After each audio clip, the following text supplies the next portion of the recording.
up bright and shiny. Get up off your little hiney and begin your happy day. Alright, got a new hog mix we're working on here. You know, strawberry syrup, putting that out in corn and things like that, and searing it up. Well, we're going to give caramel corn a whirl. This is caramel syrup, just as easy as all the other ones. We're going to mix them in.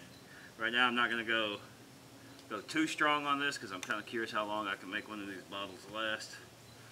And got the trail cam right there. Gonna have it piled up right here in front of it, and to see, because we got other corn on the ground further back, baiting area, and I gotta see if they come up on this first or if they come up on that. And again, this area hasn't been running for a while. Like I said, baiting out is not a magical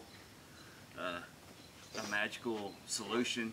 If you don't have hogs or deer in your area, period, they're not just going to appear. But say if you do have them in your area and they haven't been coming into this area in a while, then doing things like this will help bring them in, or you know, give you a little bit more of an advantage of them coming in from a different area and coming out and hanging out in your spot a little better. What this is, because if you don't have nothing in your area, then you might be sitting there feeding for 2 years before you finally start seeing stuff. But now we're gonna give this a spin, and yep, smells like caramel. And we're just gonna put it right here in front of the camera, piled up nicely, and see what we get on the trail cam.